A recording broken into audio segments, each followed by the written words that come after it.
Ceux qui font Monaco sont au micro. Je suis Geneviève Berthy et bienvenue dans le podcast de Monaco Info.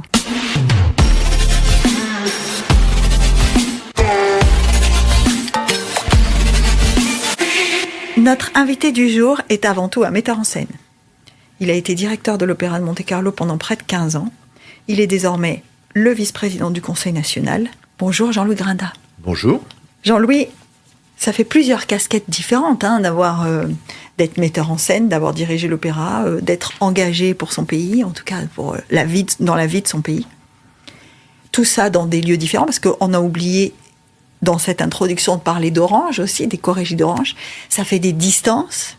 Comment on s'organise pour tout gérer ? J'y arrive déjà. Je ne sais pas vraiment comment je m'organise finalement. Mais j'y arrive, voilà. J'ai l'impression d'avoir des journées de plus de 24 heures ? Non, pas du tout. Non. J'arrive même à avoir une vie de famille, je rassure tout le monde. Non, c'est important d'ailleurs pour moi de... Ouais. Et alors j'ai une règle en plus, c'est que je ne parle jamais de travail chez moi. Jamais. C'est vrai, ça ? Jamais. C'est une règle que je me suis fixée il y a très longtemps et qui marche très bien. Parce que c'est quelque chose qui, l'espace privé, c'est pour parler d'autre chose que ce qui nous nourrit tous les jours au travail. Et on s'intéresse à autre chose. Je m'intéresse notamment à mes enfants, à ce qu'ils font et comment je peux éventuellement les aider. Donc j'ai une tête plutôt bien compartimentée. Et je crois que ça doit être efficace. Je suis pas spécialement plus intelligent que la moyenne, ni plus doué, c'est pas ça, mais je sais que je peux travailler vite. Voilà. Et bon, ça a toujours été comme ça. Ça c'est un avantage aussi. Donc, aucun mérite. Bon, quand même. Si je comprends bien, chez les Grindin, on parle pas musique alors. Ah si, on peut parler musique. On peut parler, mais par exemple, avec mes enfants, je parle de rap. Ah ouais. Voilà, je parle pas d'opéra. C'est vrai parce qu'on a l'image de Jean-Louis Grinda dans l'opéra, et donc d'un homme qui est entouré d'un répertoire plutôt classique. Donc ça veut dire, ce que tu viens de dire, ça laisse penser que pas que alors. Ah non, pas que du tout. Non, pas que du tout, et heureusement. Mais bon, c'est pas un titre de gloire. Je crois que tous les parents font ça avec leurs enfants. Quand ils discutent, ils parlent pas du passé, forcément. Même si je crois très fort qu'il faut transmettre. Ça, c'est une autre chose importante de ma vie avec mes enfants. C'est que je leur transmets ce que j'ai appris de mes parents, voire de mes grands-parents. Et de ce que c'est, je leur transmets ce que c'est, notamment ce que ce pays est pour nous. D'accord. Et moi qui ai vécu... Tu es né ici ? Moi, je suis né ici, mais j'ai jamais été à l'école ici, par exemple. Ah. J'ai jamais été à l'école ici. J'ai suivi mes parents qui étaient artistes. Donc, j'ai été à l'école en France, en province, à Paris, où j'ai passé mon bac. Et j'ai fait après mes études universitaires à Paris. Donc, je ne suis revenu ici que quand je suis devenu directeur de l'Opéra de Monte-Carlo à 47 ans, donc en 2007. Dis-moi, ça fait un parcours... Tu dis, mes parents étaient artistes. Alors, je crois que ton père était un homme de scène. Les deux. Ah, maman aussi. Oui, les deux. Mon père était donc d'abord baryton. Il a été baryton ici à l'Opéra de Monte-Carlo. Il a débuté en 47 sur la scène de Garnier, avec un beau premier rôle que lui avait confié Raoul Gainsbourg, le fameux directeur, le fameux Raoul Gainsbourg, auquel j'ai rendu hommage l'année dernière, juste avant de partir, parce que c'était mon devoir de le faire, avec une belle exposition qu'on avait fait au Grimaldi Forum. Ouais. Et ma maman était d'abord danseuse, très jeune, et puis après elle s'est découvert une voix, et donc elle a commencé à chanter. Elle a fait une très très belle et grande carrière, et mon père a abandonné le chant quand il a eu lui l'occasion de devenir directeur d'opéra. Voilà, c'était en 1960, l'année de ma naissance. Donc je n'ai jamais entendu mon père chanter sur scène, ce qui est un grand regret. Il n'y a même pas un enregistrement ? J'ai entendu sa voix, mais c'est à l'époque, il n'y avait pas, dans les années 50, c'est pas pareil. Donc j'ai entendu sa voix, quelqu'un un jour m'a envoyé la voix de mon père, c'était une grande émotion. Très très grande émotion. Ah oui, j'imagine. Ah oui, vraiment. Et ma maman, je l'ai vue en scène pendant toute ma vie. Elle était sur scène jusqu'à l'âge de 78 ans, je crois. Donc, ah oui, c'est une nature. Mais elle vit à Monaco, très heureuse auprès de nous, et tout va bien. Dis-moi, ça fait... Déjà, on a une info, c'est que la pomme n'est vraiment pas tombée loin de l'arbre. C'est-à-dire que quand Jean-Louis Grinda est directeur d'opéra, en fait, dans la famille Grinda, c'est une continuité. Oui, c'est-à-dire que j'aurais pu... C'est toujours le même truc. Quand on a des parents qui font un métier de passion, et ce métier vole les parents aux enfants. puisque l'artiste, par définition, travaille quand les autres se reposent. Le week-end, le soir, mes parents étaient en répétition et surtout ma maman a beaucoup voyagé parce qu'elle travaillait énormément. Elle avait un grand succès personnel pendant toute sa carrière. Donc, et à l'époque, c'était l'époque où on jouait une série à Marseille, une autre à Toulouse, une autre à Lyon, une autre à Bordeaux. Avec les difficultés de déplacement qu'on connaissait déjà. Voilà. D'ailleurs, une anecdote amusante. On habitait à l'époque à Dijon. Mon père était directeur du théâtre de Dijon et ma maman était la première femme de la rue où on habitait, la rue Chevreul, à avoir une voiture. À avoir sa propre voiture. Et elle a acheté sa propre voiture pour pouvoir tourner plus facilement, plutôt que de prendre le train avec les changements à la Roche-Migène, dont tout le monde a oublié l'existence, mais qui existait néanmoins, de préférence, dans le froid, à 23h30. Ça, il y a une autre info dans ce que tu viens de dire, c'est que chez les Grindats, la parité homme-femme, c'est un fait. Oui, c'est un fait, c'est vrai. Mais alors ça, je crois que c'est vraiment inhérent aux artistes. Aux artistes, ouais. Ça, je crois profondément. Quand on est sur une scène, on joue des rôles. Mais voilà, on est vraiment le partenaire de l'artiste en face de vous. Ouais. On n'existe pas sans le partenaire, qui peut être un homme, une femme, deux hommes. On chante en duo, on chante en trio, et on ne fait pas du théâtre tout seul. Ça n'existe pas. Pas plus qu'on fait un journal tout seul, pas plus qu'on fait de la télévision ou une radio tout seul. Mais faire du théâtre tout seul, si, il y a des one-man shows, d'accord, mais bon, c'est pas la majorité du genre, hein, c'est comme les poissons volants, disait Audiard. Mais, en tout cas, de l'opéra seul, on n'en fait pas. Non, on n'en fait pas, ou vraiment, très exceptionnellement, et voilà, ça c'est sûr que la perception de la femme dans ma vie, et donc vient de ça. C'est-à-dire que, voilà, et même, la plus souvent, à l'opéra, qui est le plus important, c'est l'héroïne. Madame Butterfly. Tosca, la Traviata, Carmen, Aïda. Aïda, mais je peux t'en citer. Mais oui, c'est vrai. Finalement, c'est vrai, j'avais pas réalisé, mais oui. Oui, tout à fait. Ce sont les femmes les héroïnes à l'opéra la plupart du temps. Et ça, c'est très important. C'est très avant-gardiste, en fait, alors. Alors, ça, c'est vrai que c'est un art du passé, mais qui, finalement, est très avant-gardiste et qui a toujours fait scandale à cause de ça. Prends exemple la Traviata, par exemple. Quand Verdi écrit la Traviata, il écrit la Traviata d'après Alexandre Dumas, c'est-à-dire d'après La Dame aux Camélias. La Dame aux Camélias, c'était un roman contemporain. Ça se passait à Paris, ici, maintenant. Avec d'ailleurs une personne qui avait véritablement, Marguerite Duplessis, qui avait existé, que tout Paris connaissait. Or, qu'est-ce qui a fait scandale ? Ce qui a fait scandale quand Verdi l'a adapté à l'opéra, c'est qu'il a fait un opéra contemporain avec des gens d'ici et maintenant. Et ça, c'était insupportable. Donc, à Venise, la censure l'a obligé à changer l'époque de la Traviata pour que ça se passe à l'époque d'une supposée Pompadour, donc 100-150 ans avant, pour qu'il n'y ait pas de conflit avec le ici et maintenant. C'était déjà révolutionnaire, et évidemment, ça n'a pas marché, la Traviata, à ses débuts. Ça n'a pas marché ? Non, c'était un bide retentissant, comme Carmen a été un bide retentissant. Tout ce qui montre la femme dans sa réalité, en général, n'a pas été, au début, accepté. C'est un long combat. Ça semble tellement évident, ce que tu viens de dire, que quand tu dis tout ce qui montre la femme dans sa réalité a fait un bide, ça semble tellement évident, et en même temps, il y a une justice, puisqu'aujourd'hui, ces opéras dont tu parles sont quand même les opéras qui attirent le plus de spectateurs, ou en tout cas, je ne sais pas comment vous appelez ça dans le métier, mais ceux qui doivent le mieux marcher. Ah oui, évidemment, ce sont ceux qui remplissent les théâtres, qui sont le plus joués. Qui sont le plus joués sur tous les continents, parce qu'on ne parle pas que de l'Europe. Aujourd'hui, on n'a jamais joué autant d'opéras dans le monde, puisque l'opéra est aux États-Unis, est en Amérique du Sud, en Afrique du Sud, il y a un opéra au Cap, notamment, mais le fameux opéra de Sydney, dont le monde entier connaît l'architecture. Voilà, Sydney... Tout l'Orient, tout l'Extrême-Orient joue de l'opéra, mais avec des fanatiques incroyables. Au Japon, en Chine, c'est énorme le marché.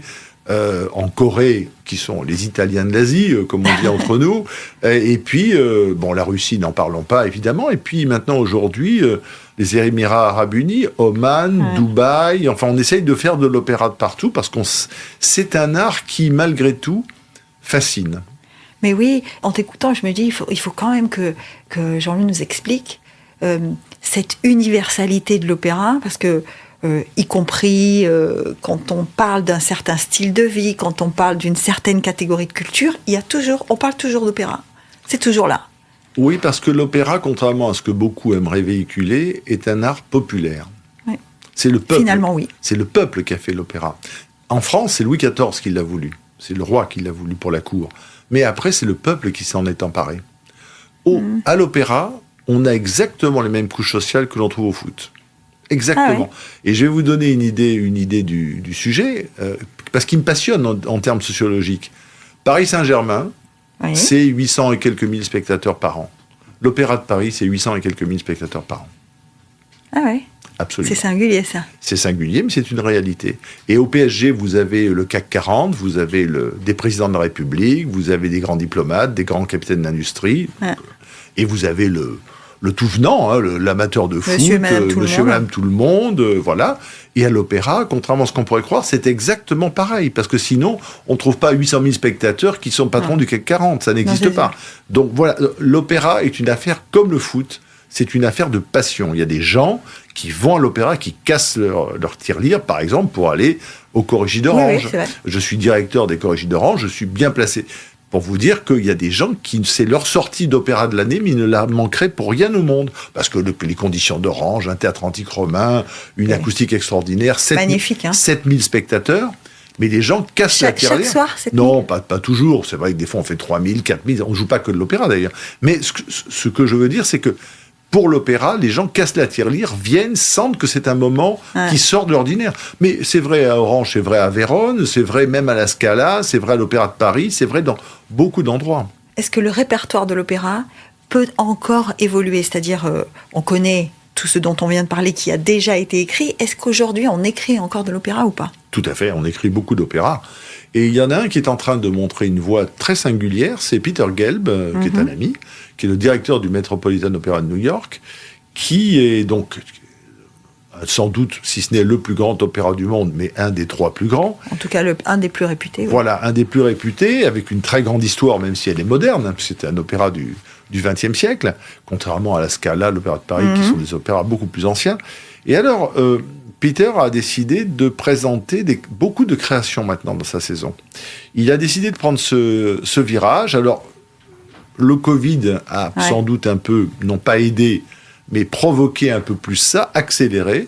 Mais il a fait des adaptations de films en opéra pour mobiliser un public qui ne venait pas, mais qui a voulu savoir ce que c'est que Dead Man Walking, par exemple, à l'opéra. Voilà, on a adoré le film. Qu'est-ce que ça va donner à l'opéra ? Et je pense qu'il est en train de réussir son pari. Parce qu'il arrive, pour faire ces opéras-là, à avoir des grands chanteurs et des grandes vedettes. Et c'est ça qui est important. C'est un pari risqué. Hein. Je crois que c'est un pari qui correspond à New York. Ouais. Peut-être plus qu'à l'Europe. Peut-être plus qu'à l'Europe, effectivement. Cette envie de toujours explorer de nouvelles orientations. Parce que quand je pose cette question, je me dis que ceux qui nous écoutent peuvent peut-être imaginer que l'univers de l'opéra est un univers qui n'évolue plus. C'est faux.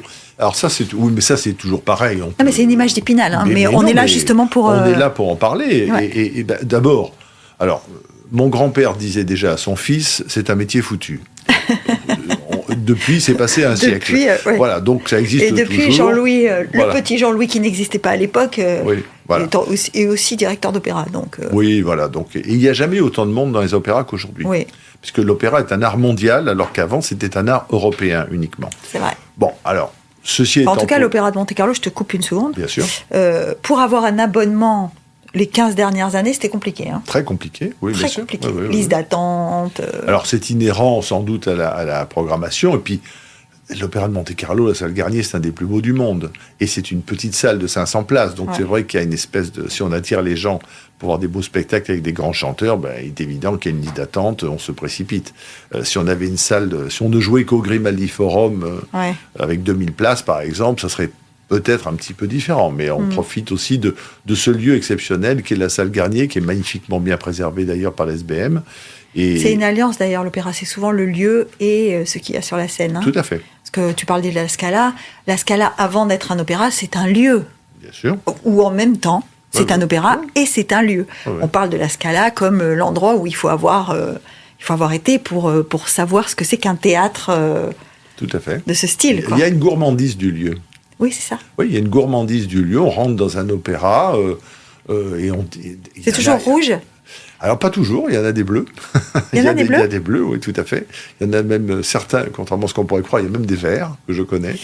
Je croyais que les gens de scène n'aimaient pas le vert. Ça dépend des pays. Hein, ça dépend des. Ah, voilà. Il y a des traditions. Nos amis italiens, par exemple, détestent le violet, qui est censé porter malheur. Donc, ça donne parfois lieu à des scènes cocasses. Mais enfin, oui. Donc, on rentre à l'opéra avec une gourmandise visuelle, déjà. Ouais. C'est ça qui est important. Il y a des opéras magnifiques comme la Fenice de Venise, extraordinaires, comme le San Carlo de Naples, qui est une beauté merveilleuse. La Salle Garnier à Monte-Carlo, l'Opéra de Paris, qui est magnifique, et tant d'autres, le Bolchoï à Moscou. Ouais. Je prends des... Et il y a des salles extraordinaires dans des pays inattendus, par exemple la Géorgie. À Tbilissi, moi j'ai fait une mise en scène de Attila là-bas, et ils ont repris plusieurs de mes spectacles d'Opéra de Monte-Carlo. Là, il y a tout un truc. Ils ont joué Bohème, la production de l'Opéra de Monte-Carlo, ils ont joué Rigoletto, ils vont faire Samson, enfin, etc. Enfin, on a pris un accord avec eux pour qu'ils prennent nos productions. Et Tbilissi, c'est un opéra magnifique de style mauresque, très étonnant. Hein. Étonnant. Ah oui, très étonnant et très très beau. Donc vous voyez, l'opéra, ça existe. On parlait tout à l'heure de tes enfants, 4 je crois. Hein. Oui. Ils sont musiciens ? Tous. Ah bah, voilà. La pomme n'est pas tombée loin de l'arbre non plus. Non plus. Tous. Et est-ce qu'ils aiment l'opéra ou pas ? Parce que moi, je voudrais qu'on parle des générations. Tu me dis, il y a tout le monde à l'opéra. Est-ce qu'il y a des jeunes ? Ah oui, il y a des jeunes. Oui, il y a des jeunes. Mais ça, c'est une question beaucoup plus profonde. Ouais. Elle n'est pas superficielle du tout, cette question-là. Il y a donc... Alors, tous mes enfants ont fait de la musique par choix, parce qu'on leur a donné la possibilité et le choix de le faire. Ça n'a jamais été une obligation. Voilà. Donc, j'ai mon fils aîné qui a fait ici à l'académie, il a fait de la guitare. Ma première fille a fait de la harpe en musique-études. Mon deuxième fils a fait du piano. Et la petite dernière a choisi également de faire de la harpe en musique-études. On a beaucoup de chance à Monaco. Elle aussi. 2 harpistes dans la famille. Voilà. Mais enfin, pas professionnels. Hein. Non, mais c'est pas banal quand même. Non, c'est pas banal, mais c'est parce que l'enseignement est de grande qualité ici. On a beaucoup de chance de vivre dans notre pays. Hein. Oui. Il faut quand même s'en rendre compte et le dire. Là, je prends ma casquette de conseiller national ou simplement de sujet monégasque. De sujet monégasque, tout à fait. Non, là, on a quand même beaucoup de chance. On a une académie très bien dirigée avec maintenant... Je crois que j'y suis pour beaucoup, ce qui est tout à fait modeste, mais d'avoir obtenu enfin du gouvernement que musique-études aille jusqu'au bac et ne s'arrête pas au brevet. Donc, c'est important, ça. Oui, c'est important. Pourquoi construire des jeunes artistes pour leur dire après le brevet, non, c'est fini, allez travailler à Nice. Donc, si vous voulez continuer à Nice. Donc voilà, grâce au gouvernement qui a su m'entendre, ça a pris 10 ans quand même. Enfin bon. Le temps, patience et longueur de temps, hein, Jean-Louis. Ça, c'est... Le temps n'a pas la même valeur en principauté qu'ailleurs. Non, c'est ça. On est sur le temps long, toujours. C'est ce qui fait le charme de notre pays et sa permanence et sa stabilité. Et sa stabilité, c'est vrai. Tout à fait. Mais voilà, donc finalement, ça a été entendu et je suis très heureux. Et vous voyez, c'est comme quoi la vie professionnelle, la vie privée et la vie publique peuvent parfois interagir pour quelque chose qui me semble être une très belle chose. Donc mes enfants ont eu ce choix, ils l'ont fait, et je suis très content. L'opéra, c'est un art de l'immédiateté. C'est quelque chose qu'on prend comme un coup de poing, visuel, auditif. Ouais. C'est pas sonorisé, et t'en prends plein les esgourdes. Donc parfois, parfois il y a des soirées bien, parfois il y a des soirées exceptionnelles, et c'est ce que les gens viennent chercher. C'est jamais le même spectacle. Même si c'est la même mise en scène, les mêmes chanteurs, c'est jamais le même spectacle. Et la surprise, c'est ça. Et les jeunes sont attirés par ce qui est fort. Et l'opéra propose quelque chose de fort. Ah oui, c'est une émotion qui peut être forte, oui. Ah oui, tout à fait. Mais ça peut être fort dans le rejet aussi. Oui, c'est vrai. Objectivement. Il y a des gens qui détestent l'opéra. Il faut les respecter. Moi, j'aime ça, mais je comprends qu'il y a des gens qui détestent ça. Alors justement, parlons de comment tu arrives... Comment tu débutes ? Est-ce que tu as débuté par la mise en scène ou est-ce que tu as débuté par la direction d'opéra ? J'ai débuté par une licence de sciences économiques. Ah oui, mais mais il faut le dire. Donc après mon bac, j'ai fait une licence de sciences éco à Paris, une licence de droit en même temps. Et au moment où j'allais rentrer, parce qu'à l'époque, c'était la possibilité, on pouvait rentrer avec 2 licences quand on était étranger. Et je ne suis que monégasque, moi. C'est beau de dire, je n'ai pas la double nationalité. Moi aussi, je ne suis que monégasque. Non, mais quand je dis ça, c'est que je n'ai pas la double nationalité. Donc, quand on était étranger, on pouvait rentrer directement avec ce bagage-là, double licence, en 2e année à Sciences Po. Ah oui, c'est vrai. Et donc... c'était une passerelle qui n'existe plus, mais qui existait à l'époque. Et mon père était ravi de tout ça. Et évidemment, j'ai fait l'inverse, puisque je ne suis pas rentré à Sciences Po. Et je suis rentré comme stagiaire non rémunéré à l'Opéra d'Avignon. Alors là, je crois que j'ai eu une des rares disputes avec mon papa, où il ne m'a pas disputé d'ailleurs, mais j'ai vu la déception. J'ai vu la déception dans ses yeux. Pourquoi ? Parce qu'il estimait que le métier que lui faisait n'était pas bon pour toi ? Non, parce que je crois qu'il voyait que j'étais doué pour les études et qu'il trouvait dommage. Que tu fasses il trouvait dommage, voilà, comme tout parent, il trouve dommage que il est doué pour ça, pourquoi il le fait pas ? Mais il ne soupçonnait pas que j'étais peut-être aussi doué pour autre chose, voilà. Et que lui avait connu comme artiste des difficultés, parce que la vie d'artiste, c'était une vie difficile. Hein. Moi, je suis pas né avec des facilités financières.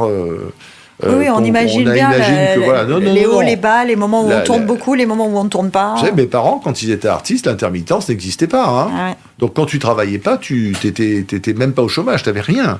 Tu avais zéro. Donc mes parents travaillaient beaucoup pour remplir la marmite. Ma maman a beaucoup travaillé, mon père aussi. Hein. Mais quand en plus tu prenais la voiture, le train, les valoches, et qu'il fallait passer d'une ville à l'autre, c'était... voilà. Et ce qui est formidable chez tous ces gens qui étaient mes amis, je fais des amis de mes parents, ce qui a conduit, je crois, une grande partie de ma vie, qui m'a servi d'exemple, c'est que tous ces gens qui travaillaient beaucoup, mais énormément, hein, et chantaient le soir, finir à minuit, parfois repartir en bagnole le lendemain matin à 7h du matin pour aller dans un autre théâtre, eh bien, tous ces gens ne disaient jamais « je suis fatigué ». C'est prodigieux, ça. Jamais. La seule chose que j'entendais dire, c'est « bon, tiens, ce soir, j'en ai plein les bottes ». Ça s'arrêtait là. Les gens n'étaient pas fatigués. Pourquoi ? Parce qu'ils n'avaient pas le loisir d'être fatigués. Il ne fallait pas. Et donc, on y va. Bon, après, quand on fait un métier de passion, parce que tu disais l'opéra, c'est avant tout une passion, hein, qui t'emporte ou qui ne t'emporte pas d'ailleurs. C'est vrai. Quand on fait un métier de passion, on a moins l'impression de travailler. Ça n'enlève pas la fatigue, mais on le verbalise peut-être pas de la même manière. On a la chance de vivre de sa passion, ce qui est mon cas, ce qui a été mon cas. Donc moi, je ne suis pas fatigué de nature, puisque je vis de ma passion. Voilà, j'ai jamais eu l'impression de travailler. Stagiaire à l'opéra, stagiaire non rémunéré à l'Opéra d'Avignon. Ça n'a pas duré longtemps. Hein. Quoi, la rémunération ou le stagiaire ? La non-rémunération. La non-rémunération. Tu rentres dans l'équipe assez vite, c'est ça ? Oui, et tout de suite, je rentre dans l'équipe à une place formidable qui était secrétaire artistique. C'est-à-dire que le directeur de l'époque, qui, il se trouve, mais par un hasard fantastique, était donc directeur de l'Opéra d'Avignon, Raymond Dufaux, mais également venait d'être nommé directeur des Chorégies d'Orange. Ah tiens. Ah oui, c'est freudien. Donc voilà, et voit bien que je connais le métier par capillarité. Et bon, et puis je suis très enthousiaste, évidemment, j'ai 21 ans, en 81, j'ai 21 ans, moi. Enthousiaste et passionné déjà. Oui, enthousiaste, passionné, voilà, et donc il dit, voilà, lui va m'aider, ça va être bien, et j'ai passé 3 ans formidables, où j'ai appris des choses qu'on croit qu'on connaît, mais en fait on ne connaît pas tant qu'on n'a pas fait. Donc là, j'ai appris vraiment très bien j'ai commencé d'apprendre mon métier, et j'ai continué jusqu'à aujourd'hui. Il y a eu un moment dans ce parcours où tu as questionné ce choix ? Jamais. Parce que on se dit toujours, quand on s'engage dans une passion, est-ce qu'il y a un moment où on se retourne ? Jamais. Jamais. C'est quelque chose... Merci pour cette question. Parce que finalement, je ne me la suis jamais posée. Ben voilà, la réponse est là. La réponse est là. Je n'ai jamais questionné ce choix. Je ne me suis pas posé dans un jour en disant, tiens, de quoi demain sera-t-il fait ? Il se trouve que je n'ai depuis cet engagement à l'Opéra d'Avignon, où j'ai débuté le 4 octobre 1981, je m'en souviens comme si c'était hier. Ah oui, c'est précis. Ah oui, je me souviens très bien de ce que j'ai fait toute cette première journée, à la minute près. Eh bien, je n'ai jamais cessé de travailler. Je n'ai même pas eu 2 mois de creux, 3 mois de creux. J'ai travaillé tout le temps jusqu'à aujourd'hui. Tu te rends compte que ça ressemble à un mariage ? J'y mettrai quelques bémols, parce que les mariages, ça ne dure pas forcément toujours. Mais là... Disons l'image qu'on a du mariage. Oui, mais c'est un engagement. C'est un engagement personnel et je n'ai jamais souhaité remettre ça en cause. J'ai souhaité évoluer, par contre. Ouais. D'où le métier D'où la mise en scène. La mise en scène, et même ma vie de conseiller national depuis 10 ans, quand même, maintenant, ce qui n'est pas rien. Explorer. Ouais. Explorer ton métier, explorer ton engagement. Avant qu'on évoque, d'ailleurs, ta vie monégasque, moi, je voulais qu'on revienne aussi sur l'arrivée de Cecilia Bartoli. Parce que quand on a dirigé l'Opéra de Monte-Carlo pendant 15 ans, j'imagine que, prendre la décision de s'arrêter, c'est déjà quelque chose. Deux, faire une transition avec un nom, avec une célébrité, avec une artiste, parce que Cecilia Bartoli, c'est beaucoup de choses en même temps. Hein. Faire une transition avec tout ça, ça doit pas être simple quand même. On a eu l'impression que tu l'as vécu avec une fluidité incroyable. Donc c'est pour ça que ça interroge. C'est le cas. C'est le cas parce que, d'abord, j'ai décidé de m'arrêter. Oui. Personne ne m'a demandé de partir. Oui, moi je me souviens le jour où tu me l'as dit. Ouais. Je me souviens. Voilà, donc j'ai décidé de m'arrêter et c'était une décision qui a été mûrement réfléchie, qui était ressentie. Je pensais qu'au bout de... Tu comprends que c'est pas banal. Oui, mais enfin, c'est ma vie. Ça, c'est ma vie. Bien sûr. Donc voilà.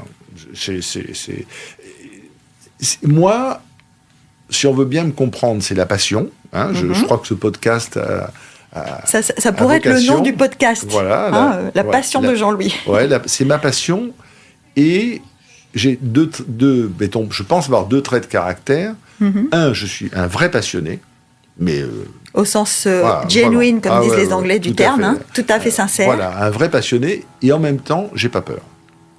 Donc, la peur, j'ai peur pour la santé de mes enfants, mais par exemple, je n'ai pas peur. Je veux dire, la peur ne fait pas partie de mon bagage. Ouais. Donc, je n'ai pas peur du lendemain, j'ai pas peur de prendre des risques, j'ai pas peur de prendre des coups, j'ai pas peur de me mettre...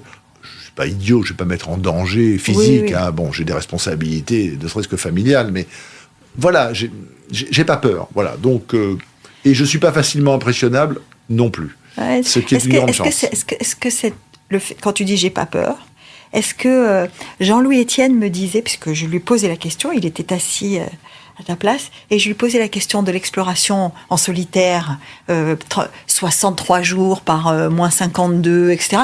Et je lui dis, est-ce que vous avez eu peur ? Et il me dit, quand on est animé de quelque chose qui est plus grand que soi, on n'a pas peur. C'est un Jean-Louis. Ah oui, c'est vrai. C'est ça. Non, mais trêve de plaisanterie. Ouais, non, mais oui, c'est ça. Oui, oui, je suis animé par ça. C'est comme ça. Hein, j'y peux rien. Bon, en même temps, tu dis depuis 81, le 4 octobre 81, je n'ai jamais cessé de travailler parce que on a évoqué les Corrigis d'Orange, mais Jean-Louis Rinda, c'est des mises en scène, c'est de la direction, c'est de la production, et ça n'arrête jamais en fait. Oui, parce donc que... c'est peut-être pour ça que tu n'as pas peur. Oui, ce métier doit être fait comme ça, à mon avis. Ouais. Faut toujours essayer d'aller de l'avant. Je me suis toujours intéressé aux autres. Je me suis toujours intéressé à ce qu'on pouvait faire de mieux. C'est pour ça que j'ai initié tu le sais bien, les captations qu'on a fait notamment ici, et qui ont connu, je crois, un certain succès. Je fais de la comédie musicale, alors qu'à l'époque, personne n'en faisait dans la maison d'opéra. Dans la maison d'opéra, personne. J'ai commencé la mise en scène avec la comédie musicale, et ça, c'était une partie importante de ma vie. Parce que c'est ce qui manquait à ma vie. J'avais 39 ans. J'avais 39 ans. En fait, je ne les avais pas encore. J'avais 38 ans. 38 ans et quelques jours. J'avais 38 ans et presque 39, on va dire. et je vais même te faire une confidence. Je crois que je ne l'ai jamais raconté. Ah. Ça, non, jamais. J'étais directeur de l'Opéra Royal de Wallonie, très bien, très heureux. C'est à Liège, très belle maison à Liège, très très bien. Grand opéra, 350 personnes permanentes, un budget important, des difficultés bien sûr, mais on avait 120 levées de rideau par an, donc... une belle machine. Oui, une belle machine, une très belle machine où j'ai beaucoup travaillé avec beaucoup de bonheur. La Belgique est vraiment un pays formidable. Ah oui.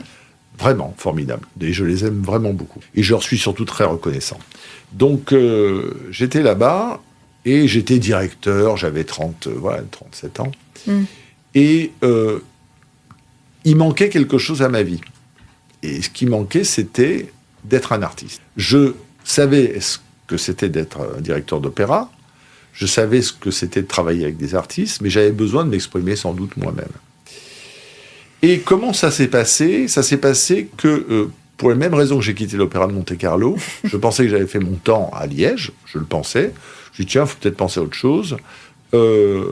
J'ai donc présenté ma candidature à l'Opéra de Genève. Et j'ai été retenu dans les 3 derniers, à l'Opéra de Genève. La shortlist de Genève. La shortlist de Genève, voilà, dans les 3 derniers. Mais j'avais 37 ans. Et pour nos amis helvètes, c'est un peu jeune. D'abord, il y avait des gens de qualité, la question ne se pose pas, mais on m'a fait comprendre malgré tout que repasser au prochain tour, parce que quand même, on ne va pas nommer un type de 37-38 ans, ça ne fait pas sérieux.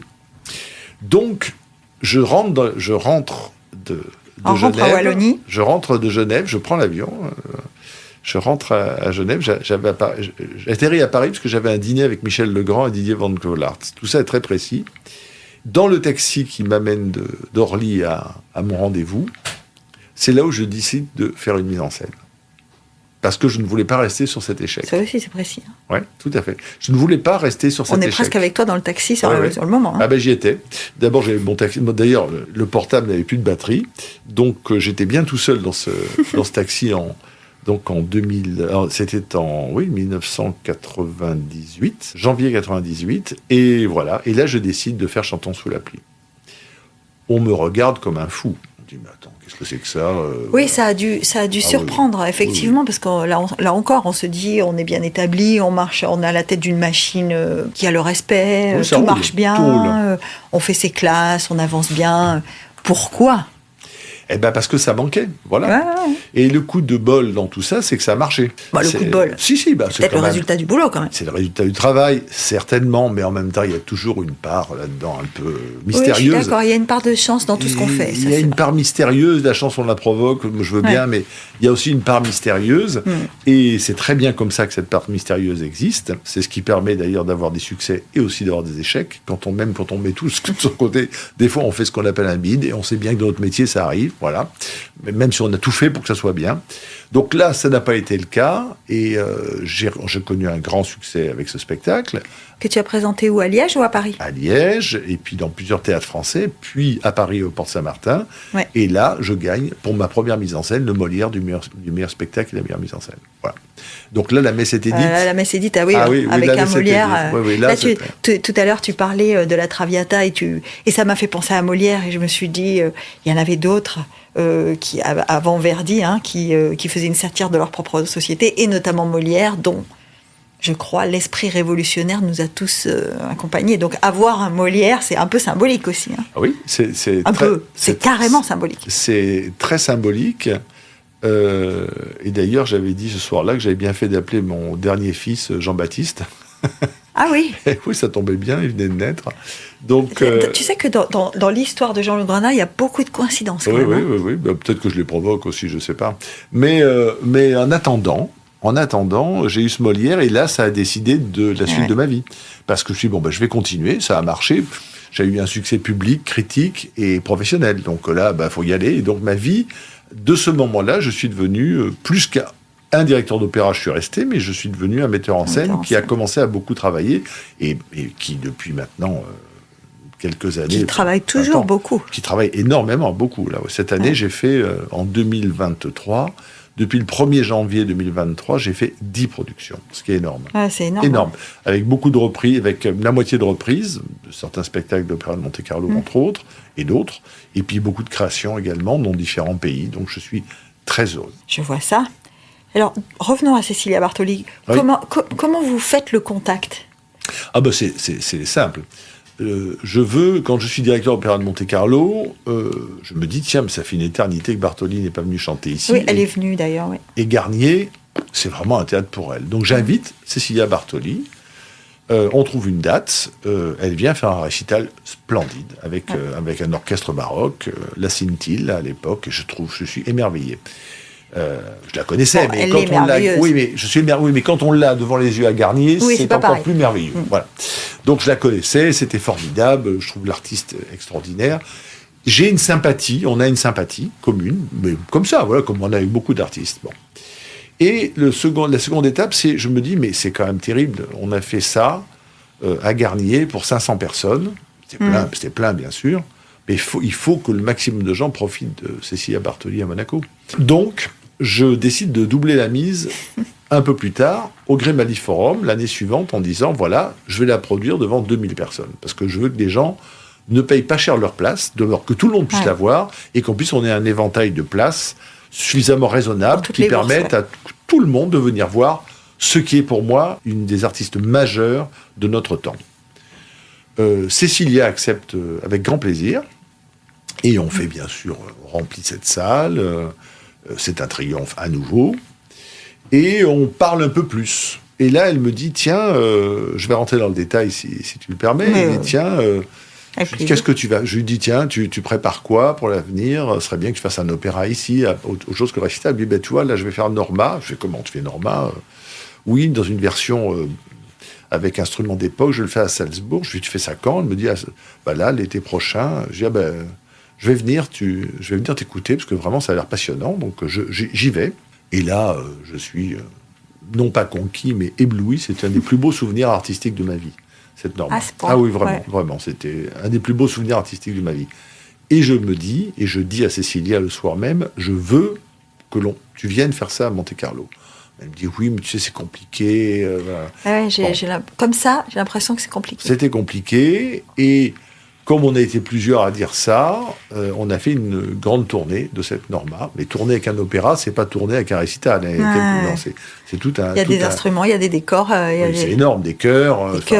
C'est vraiment énorme. Et donc, on a réussi à mettre ça sur pied. Et parallèlement à ça, on s'est parlé souvent pour mettre ça sur pied. Et un jour, elle me dit, mais lors d'une conversation, on dit, mais c'est vrai qu'il n'y a pas... C'est dommage qu'à Principauté, à Garnier, on n'ait pas un orchestre baroque. On a un magnifique orchestre philharmonique de Monte-Carlo, qui est vraiment remarquable, mais on n'a pas d'instrumentiste baroque en Principauté. Et comme j'estimais déjà à l'époque que Garnier pouvait être le théâtre de Cécilia artistiquement, en termes de voix, ce serait quand même dommage de... Et de là est née l'idée des musiciens du Prince. C'est ce qui nous a fait faire ce nouveau pas en avant, les musiciens du Prince. Une fois que ça a été fait, et ça a été créé, je ne connais pas un pays au monde, d'abord je ne connais pas un collègue directeur d'opéra qui a créé un orchestre baroque depuis 20 ou 30 ans. On accueille des orchestres, mais on ne les crée pas. Pour ceux qui ne savent pas, créer un orchestre, et surtout les musiciens du Prince, c'est jamais le même orchestre. C'est-à-dire que moi, ce que je trouve épatant, c'est qu'à chaque fois que les musiciens se produisent, c'est un orchestre différent dans le sens composé différemment, d'artistes différents, que vous rassemblez à chaque fois pour les besoins du récital que vous avez choisi. Et je trouve ça, j'imagine que c'est un travail titanesque. Alors, c'est un grand travail, mais ça vaut la peine. Donc, on l'a fait. Et ce qui est encore plus extraordinaire, et là je dois rendre hommage à la Principauté, c'est que ça s'est fait en 3 coups de fil. Personne, quand je dis ça à mes collègues, ils me regardent avec... Ça c'est Monaco, exactement. J'en ai parlé au souverain, à la princesse Caroline, qui est la présidente du conseil d'administration, qui m'ont dit que l'idée leur semblait séduisante. J'en avais parlé, j'ai passé un coup de fil à l'époque à Paul Masseron, qui était donc le conseiller pour l'intérieur, qui est la tutelle de la culture, qui me dit, ça m'a l'air de finir formidable, j'en parle au ministre d'État. Le ministre d'État était Michel Roger, à l'époque, qui m'appelle, mais l'après-midi. Il m'appelle l'après-midi, il me dit, mais racontez-moi un peu, c'est formidable, on va le faire. Et voilà, 3. Voilà, ça a été réglé comme ça. Après... Ça ne se fait pas en appuyant sur un bouton, tu l'as dit, il faut faire beaucoup de travail, mais on a en 2016 créé cet orchestre. Alors, une fois que ça s'était fait, pour en revenir à ta question initiale, j'étais directeur depuis 2007, on était en 2016-17, on va dire, c'est ça depuis 10 ans, 11 ans, et là je me dis, bon, on va pas rester 50 ans directeur de l'Opéra de Monte-Carlo, je ne serai pas le nouveau Raoul Gainsbourg. Je crois qu'il est simple pour une institution comme la nôtre d'avoir autre chose que le goût de Jean-Louis Grindal, les copains de Jean-Louis Grindal, enfin bref. Et qu'il est bon et normal, et pour le public et pour les gens qui travaillent à l'opéra, de changer tout ça. C'est vivifiant. Et donc, je décide, dans ma tête, de m'arrêter ici. Tu en parles tout de suite? J'en ai parlé à l'époque. La seule personne à qui j'en ai parlé, c'est dans ma famille, bien sûr, à mon épouse. Et j'en ai parlé à un ou deux amis proches qui ne m'ont pas cru. C'est ça. C'est-à-dire que ton entourage, en tout cas professionnel ici à l'Opéra, personne n'est au courant. Non, je ne le dis pas parce que ça serait démobilisant. Ouais, travailler avec un type qui a on envie de imagine partir, le choc. Hein. Voilà, oui, ça fait 10 ans qu'on travaille avec quelqu'un voilà. avec qui on s'entend et avec qui on progresse et avec qui on avance, qui tout d'un coup, un matin, arrive et dit « Tu sais, Coco, je m'en vais. Oui. » Et puis surtout quand on ne sait pas dans quelle direction on va juste derrière. Donc c'était en prenant l'équation globale, c'est-à-dire que dire non seulement je vais m'en aller, mais je veux que tout de suite on ait une solution excellente et meilleure. Et donc... La barre était quand même très très haute. Oui, mais c'est meilleur, incontestablement. Donc, je décide de m'arrêter et je réfléchis à qui peut me succéder. Et je ne vois en face de moi, j'ai plein d'options, hein, plein, des gars pour diriger, des personnes, des hommes ou des femmes pour diriger l'Opéra de Monte-Carlo, il y en a. Mais il faut l'exceptionnel. Et qui de plus exceptionnel que Cecilia Bartoli, avec la légitimité des musiciens du Prince. Ce qui me surprend, c'est qu'elle ait accepté. Alors, elle n'a pas accepté. Ah, tu vois que j'ai mis le doigt dessus. Oui, elle n'a pas accepté tout de suite, elle m'a regardé avec des grands yeux, et elle ne m'a pas cru. Elle m'a dit, non, mais tu ne vas pas t'arrêter, ta situation est formidable, ça marche très bien. Ce qu'on fait, c'est génial. Voilà, tu ne vas pas t'arrêter. Je lui ai dit, si, Cecilia, je vais m'arrêter, je voudrais que tu me succèdes, réfléchis. Bon, elle m'écoute, mais voilà, comme ça. Elle-même très, très, très occupée par... Oui, mais elle ne croyait pas que j'allais m'arrêter. Elle me dit, tu ne vas pas quitter cette situation, tu as tout ce que tu veux ici, tu es chez toi, enfin... Tu as des spectacles... À bien y réfléchir et vu avec le prisme Cecilia Bartoli, on est bien d'accord avec elle. Hein. Oui, mais aussi je suis d'accord avec elle. Si je me mets à ma place, si je peux me permettre, c'est vraiment pas raisonnable ce que j'ai fait. C'est vraiment pas raisonnable. Non, absolument c'est pas banal en tout cas. Ce n'est ni banal ni raisonnable, mais il fallait le faire. Parce que je sentais en moi-même qu'il fallait le faire pour l'institution, pour le pays, pour moi. Et pour moi. Et donc, est arrivé le jour où j'ai décidé de m'arrêter, et j'ai décidé le jour et l'heure, et je dis à Cecilia, bon, j'avais pris rendez-vous avec le souverain et avec la princesse de Hanovre, et je dis, écoute Cecilia, là maintenant, la semaine prochaine, je leur dis que je m'en vais, donc soit tu me dis, oui, j'accepte de te succéder, soit je vais rentrer dans un autre process. Alors là, elle est sidérée. Elle me dit, laisse-moi un peu de temps quand même, là, tu me prends de cours. Je dis, non, je ne te prends pas de cours, ça fait 1 an et demi que je t'en parle, je ne te prends pas de cours, tu le sais. Voilà. Donc, et symboliquement, je crois que symboliquement, c'est le jour de son anniversaire qu'elle m'a appelé pour me dire qu'elle acceptait que je présente son nom au souverain, parce que ce n'est pas parce que je décide que ça va se faire. Et donc, je vois le souverain, je vois la princesse, et les deux sont un peu étonnés. C'est ça la question. Ils sont étonnés ou pas ? De mon départ ? Oui. Oui, parce que, alors, de deux façons différentes. On va dire que le souverain, je ne trahis pas de secret. Lui, quand on lui dit je m'en vais, il se dit tout de suite, mais il y a un problème. Oui, c'est ça. Voilà. Et je lui dis non, il n'y a pas de problème, tout va bien, je suis très heureux. Mais... C'est exactement ça, Jean-Louis. Hein. Quand je te dis c'est pas banal, c'est que on a beau chercher, on voit pas de problème. Non, il n'y a pas de problème, il n'y a pas de problème. Et la princesse Caroline est un peu étonnée. Alors, je lui dis, vous savez, il faut quand même à un moment passer le relais. Voilà. Et quand je propose à l'un et à l'autre la solution, ils se voient tout de suite l'un et l'autre l'intérêt. Voilà. Et donc, ça s'est passé comme ça. Nous avons gardé l'affaire secrète parce que c'était pas bien que ça s'ébruite jusqu'au jour où à cette fameuse conférence de presse à laquelle tu as assisté et à laquelle Monaco était je me présent. Je me souviens, le New York Times qui m'appelle et qui me dit on a vu ça, est-ce que c'est vrai ? Ils ont fait la une avec. Hein. Tout à fait. Ça a été un... Voilà, oui. Et quand je dis que c'est mieux, oui, c'est mieux. Bartoli, c'est mieux que Granda. Non, mais c'est pas... Mais oui, mais... Est-ce que ça se compare ? Oui, absolument. Ouais. Mais bien sûr, ça se compare. Évidemment, ça se compare. Cecilia Bartoli, moi, j'ai une carrière de directeur d'opéra incontestable. Je l'ai faite. C'est un fait réel. J'ai une carrière de metteur en scène... Incontestable. Oui, mais qui peut plaire ou ne pas plaire. On va dire, il y a des spectacles qui plaisent, d'autres qui ne plaisent pas, comme tout le monde. Et il y a une superstar mondiale qui est Bartoli. Ça, c'est la réalité. Alors, si tu me permets, et avec tout le respect que j'ai pour Cecilia Bartoli, parce qu'en plus, là, on en parle, ça fait 6 mois, enfin presque 1 an qu'elle a pris les rênes, un peu plus. Et on voit qu'elle réussit. Mais au moment où elle prend la direction, c'est une artiste incroyable, mais ce n'est pas une directrice d'opéra. Alors, je mets juste un petit correctif. Elle dirige le festival de Pentecôte à Salzbourg. Oui, c'est vrai. Elle est directrice artistique. Bon, c'est sur un week-end, hein, on est d'accord. Mais Cécilia est une artiste, mais c'est surtout une femme exceptionnellement intelligente. Et au-delà de l'intelligence, elle a une vraie vision. C'est quelqu'un... On ne devient pas Bartoli seulement si on a une voix. Ouais. On devient Bartoli parce qu'on a une idée de son destin et on a une idée de comment construire sa carrière. Elle a une idée de son art aussi. Hein. Voilà, de son destin, de son art, ce que je voulais dire. Et elle a construit sa carrière en portant au maximum les capacités qui sont les siennes. Elle ne s'est jamais contentée de ce qu'elle avait. Elle a créé tout un univers musical autour d'elle. Qui parlait de Vivaldi aussi fort, sauf avant elle? On parle de Vivaldi, mais elle a sublimé encore la musique de Vivaldi. Ouais. Qui parlait de Porpora, par exemple? Personne, tout le monde s'en foutait de Porpora, veut dire. Voilà. Et pourtant, on parle de Nicola Porpora. On parle de Farinelli après le film de Cormio, mais on parle encore plus après les reprises de Bartoli, etc., etc., etc.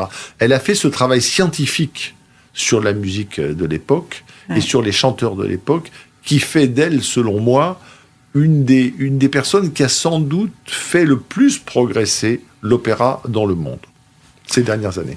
Qu'est-ce que je peux répondre à ça? Quand on a le bonheur d'avoir la liberté de choisir son destin, ce qui est ton cas, quand tu dis j'arrête, on ouvre une page blanche. Là, tu me dis, moi, j'ai jamais eu peur. On ouvre une page blanche sur le reste de sa vie, enfin, en tout cas, la nouvelle vie qu'on s'offre.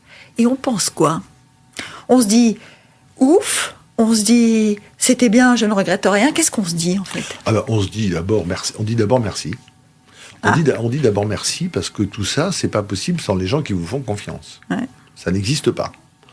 Pour faire ce que j'ai fait, il faut que des gens m'aient fait confiance. Alors peut-être que j'ai su les convaincre, mais après, on peut convaincre sur 1 ou 2 ans, mais sur 15 ans, voilà. Donc je pense que la confiance, j'en suis très, très fier d'ailleurs, où que j'ai été d'ailleurs, hein, où que j'ai été en Belgique, en France, ou ici, je suis resté longtemps, parce que des gens m'ont fait confiance et m'ont renouvelé cette confiance. Ça, c'est le premier point. Donc on dit merci la vie, merci aux gens qui m'ont fait confiance, merci au public, aux artistes qui m'ont suivi. Et puis, on dit, très bien, je vais pouvoir poursuivre ma vie de metteur en scène, qui me passionne, qui m'enchante, qui me passionne. Je suis à l'aise avec ce choix, vraiment très heureux. Tant mieux, parce qu'il y a un moment donné où je pense que nous étions nombreux à nous dire, est-ce qu'on va perdre Jean-Louis Grinda, artiste? Est-ce que ça veut dire qu'il veut mettre un point final à cette carrière-là? Alors, c'était justement pas ça, c'était l'inverse. C'était l'inverse, en fait. C'était l'inverse, oui, c'est acquérir davantage de liberté pour pouvoir mener des projets personnels, artistiques. Voilà, et comme j'ai la chance d'avoir une carrière qui se passait plutôt bien, ce sacrifice, car c'est un sacrifice, même pour son ego, c'est un sacrifice, mais il faut savoir tourner la page pour en écrire des nouvelles. Voilà, quelqu'un disait, il faut savoir mourir plusieurs fois pour vivre plusieurs vies. C'est exactement ça. Et je suis très heureux. Alors, je l'ai fait à un moment de la vie peut-être qui est un peu compliqué, parce que je n'ai plus 40 ans ou 45 ans. J'en ai aujourd'hui 63. C'est un timing un peu différent, oui. Le timing est différent, mais je trouve ça très bien, comme disait un chanteur ami de mes parents, j'ai foi en mon destin. Vous voyez, et je suis très heureux de tout ça. Vraiment, je n'ai aucun regret à aucun moment de décision que j'ai pu prendre. L'avenir dira si j'ai eu raison ou tort, mais je suis parfaitement en accord avec moi-même. Ouais. Et je pense que j'ai servi mon pays. Alors justement, quand tu dis « je pense que j'ai servi mon pays », est-ce que c'est le même foi en ton destin ou la même foi en l'idée de servir ton pays qui te laisse ou qui te pousse un jour à dire « je vais me présenter ». Parce qu'il y a la vie d'artiste, il y a la vie de directeur d'opéra, et à un moment donné, dans la vie de Jean-Louis Grinda, il y a la politique. Alors, est-ce que c'est vraiment de la politique pour toi ? Non, c'est pas de la politique.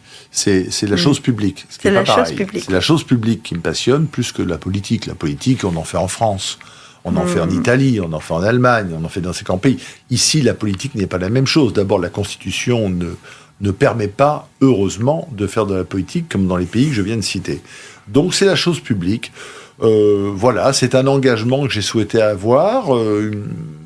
Je ne savais pas vraiment dans quoi je mettais les pieds au départ. Oui, parce qu'on le rappelle, hein, Oui. tu fais une grande partie de ta construction de vie, en tout cas à l'étranger. Tu fais tes expériences, qu'on appelle nous les gammes, etc., à l'étranger. Ouais. Donc quand tu reviens à Monaco, l'engagement pour la chose publique, il est certainement teinté d'autres choses, puisque tu n'as pas vécu Monaco depuis tant d'années, installé sur un fleuve tranquille, je dirais presque. Oui, mais je dirais à ça, je dirais que justement le fait que j'ai passé ma vie ailleurs me laisse penser, peut-être de façon un peu immodeste, que c'est une façon d'apporter une pierre à l'édifice. Voilà. Oui, enfin, certainement, faire son expérience ou une partie de son expérience à l'étranger, c'est l'enrichir, ça c'est certain. Oui, ben, j'ai fait beaucoup, hein, oui, bien sûr. Je continue d'ailleurs de faire beaucoup. Mais voilà, c'était mon engagement et je ne... Alors après, j'ai été dans des minorités, j'ai été... Mais peu importe, ça c'est... Oui, parce que aujourd'hui, tu es vice-président du Conseil national, très bien élu, avec une liste qui était une liste de coalition. Moi, j'appelle ça de coalition. Mais ça n'a pas toujours été le cas. Hein. Non, la première fois, j'ai été élu sur une liste qui a perdu les élections. Ouais.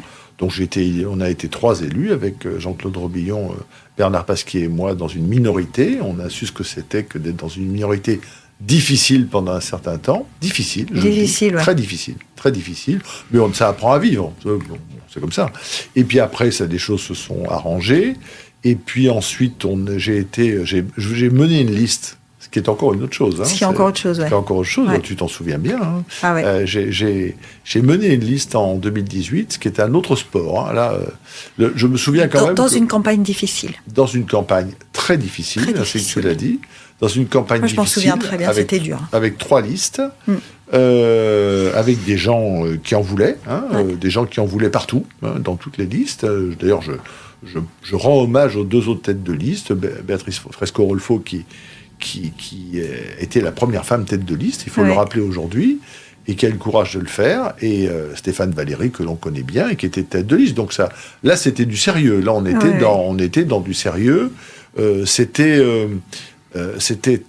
très dur. Pour moi, c'était très dur parce que je faisais mon métier en même temps. Donc, je dirigeais l'opéra. Je me souviens que en plus, au mois de janvier, car la programmation des choses se fait longtemps à l'avance, je mettais en scène au mois de janvier 2018 les Contes d'Hoffmann.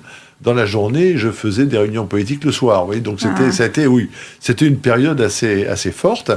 Et je ne la regrette pas. C'était tendu émotionnellement aussi. Oui, mais écoutez, je ne la regrette pas, le temps des campagnes, c'est comme ça. Et puis après vient le temps du travail. Donc, j'ai perdu les élections, j'ai été élu. Mais tu as siégé quand même. Hein. J'ai siégé dans la minorité. Et là, on a vraiment bien travaillé. Je pense que là, vraiment, à ce moment-là, on a bien travaillé. Je le dis, on a passé une très mauvaise minorité avec, au premier temps en 2013, 2015, 16. Et puis après, sous la présidence de Christophe Steiner, les rapports se sont apaisés, arrangés, on a travaillé chacun à sa place, chacun était bien traité et responsable. Ensuite, du temps de la mandature en 2018, voilà, ça s'est très bien passé en termes de respect des minorités, il n'y a eu aucun problème. C'était, on s'est affronté jusqu'au Covid. Le Covid a changé quand même beaucoup de choses dans les rapports entre les élus et avec la population. Mais ça s'est vraiment très bien passé. Et je dois reconnaître que ça s'est bien passé aussi parce que le président du Conseil national l'avait voulu à l'époque. Voilà, faut reconnaître les choses comme elles sont. C'est une impulsion, de toute façon. Voilà, ça c'est une impulsion. Et nous avons su transformer l'essai durant cette très difficile période Covid de cette union nationale où on a travaillé tous ensemble dans l'union des institutions avec le gouvernement. Ça n'a pas toujours été facile, nous le savons, mais on a tous eu le sentiment de travailler pour le bien commun et le pays s'en est finalement plutôt mieux sorti qu'ailleurs parce qu'on a su transcender nos différences et unir nos forces. Quand j'ai unir nos forces, aussi bien au Conseil national qu'avec l'exécutif, le gouvernement, sous bien sûr la direction du souverain. Et ça a été un moment très important. Et c'est de là, d'ailleurs, dont est née cette liste d'union nationale, Qui est un peu le résultat de cette union sacrée du Covid. Tout à fait. Ce n'est rien d'autre que ça. Je suis bien certain que dans 4 ans maintenant, il y aura plusieurs listes. Et ça sera très bien comme ça. Ouais. Et ça sera très bien comme ça, parce que la vie démocratique ne peut pas se résumer à une liste. Donc il faudra qu'il y ait plusieurs listes. C'est un signe du temps, c'est ça que tu dis. Voilà, c'est tout. C'est à un moment de l'histoire de ce pays. Il y aura eu un avant et un après Covid. Voilà. Je pense que pour le monde entier, il y aura eu un avant et un après. D'ailleurs, avant qu'on continue, mais comment tu l'as vécu, toi, personnellement, la période du Covid? Ça a été dur, parce que pour les artistes, en général, ça a été une période difficile. Alors, c'était terrible, terrible. D'abord, je n'ai pas été malade. J'ai été malade, mais je n'ai pas été gravement malade. Dans ma famille, certains ont laissé leur vie. C'est dur. Dans ma famille proche, en principauté. Donc, ma famille a été frappée. Et, professionnellement, je n'aurais jamais imaginé un jour arriver sur une scène d'opéra, sur une scène de théâtre, et dire « le spectacle est annulé ». Tout s'arrête. C'est ce que j'ai fait, c'est-à-dire un spectacle avec Cécilia Bartoli. Ouais. C'était le Contori, et je me suis vu arrêter. Je me suis vu arriver sur le plateau un vendredi, de mémoire, je crois que c'est un vendredi 13 en plus. Et c'était lundi 16. En mars. C'était lundi 16 que le confinement démarrait. Ce qu'on appelle le confinement. Tout s'arrêtait le lundi 16. Et donc, c'est comme ça que je suis arrivé sur le plateau. J'ai d'abord voulu parler, j'ai pas parlé à tout le monde, j'ai parlé d'abord aux techniciens, aux intermittents du spectacle, qui sont avec nous. Je leur ai dit, écoutez les gars, voilà. Et puis après, j'ai parlé aux artistes du chœur, et puis après, j'ai parlé aux solistes. Et on a arrêté. Et ça, c'était un moment dont je me souviendrai toute ma vie. Et beaucoup de gens sentaient qu'il se passait quelque chose de très grave, sans savoir vraiment, mais on sentait que ça allait être très grave, et on ne se trompait pas. Est-ce qu'aujourd'hui, Jean-Louis Grinda, parce que, comme tu as dit, un jour, je m'arrête à l'opéra, la question que moi j'ai envie de te poser, c'est où tu en es de ton engagement? Est-ce que tu penses que tu es à un moment où tu entrevois autre chose, plus de perspectives ou pas? Ah oui, bien sûr. Oui. Ah oui, tout à fait. Ah voilà. Mais dans quel niveau professionnel? Parce que j'allais te dire, Jean-Louis Grinda, vice-président du Conseil national. Ah, au Conseil national. Est-ce qu'il va s'arrêter? Est-ce qu'il a en tête de s'arrêter, ou est-ce qu'il veut continuer? Alors, je vais être précis. Pour moi, je parle de ma vie professionnelle. Quand je disais, je me projette toujours dans les nouvelles choses. Alors là, on est au bout d'1 an de mandat. Ouais. Je n'en suis pas encore fatigué. C'est ma 11e année. C'est info, ça. Oui. Parce que ça fait quand même un moment. Hein. Oui, ça fait 11 ans que je suis élu. Je ne suis pas fatigué. Et je crois qu'après, ce sont les événements qui décideront de l'utilité ou pas. Il y a un paramètre dont il faut tenir compte, c'est quand même l'âge. Même si je suis en forme, j'ai 63 ans, donc j'en aurai 68 à la prochaine élection. Est-il bien raisonnable qu'un homme de 68 ans continue de se présenter au suffrage des électeurs? On n'est pas gâteux à 68 ans, mais moi je dis toujours un peu place aux jeunes. Donc voilà, je n'ai rien décidé et je n'exclus rien aujourd'hui. Franchement, ce qui compte le plus pour moi à l'heure actuelle, c'est de réussir ce mandat. Il y a des enjeux. Hein. Il y a beaucoup d'enjeux, on le voit bien. Ouais. On le voit bien. Il y a des enjeux très forts en termes économiques. Il y a des enjeux très forts, mais je crois que nous sommes sur un très bon terrain, parce que la stabilité est notre force ici. Ouais. La stabilité du régime, stabilité de l'institution. C'est notre spécificité et notre force en même temps. C'est notre force. Alors Monéval, toutes ces difficultés. Je crois que tout le monde a retroussé les manches pour essayer de passer au-dessus. Il y a eu, ne nous voilons pas la face, des manquements qui ont été, je crois, non pas dénoncés, mais tout le monde a compris qu'il y en a eu, parce qu'on n'est pas dans cette situation par hasard. Donc c'est ça, c'est pas un coup du sort. Hein. Voilà, c'est pas tout d'un coup le destin qui est arrivé, non. Personne ne nous veut du mal, mais on s'est peut-être mal débrouillé. Voilà. Donc on n'a pas fait en temps et heure ce qu'on aurait dû faire. Aujourd'hui, on met les bouchées doubles. On a voté, étudié des textes en dernière minute, des textes de 100 articles, de 110 articles, 120. Encore hier soir, on a voté un troisième texte Monéval, et qui est déterminant. Et on attend le quatrième. Donc, tout ça se fait dans l'urgence, pas dans la précipitation, dans l'urgence. Dans l'urgence. Aujourd'hui, voilà, on travaille le plus possible la main dans la main. Rien n'est simple à cet égard, mais néanmoins le monde ne s'arrête pas, la vie de la principauté ne s'arrête pas à Monéval. Il faut aussi que la vie continue, politique continue, c'est-à-dire avec des propositions de loi, des projets de loi, des tas de choses. Enfin, on doit avancer. Exactement, ce pays doit avancer. La vie continue, il n'y a pas que les textes il n'y a pas que cela.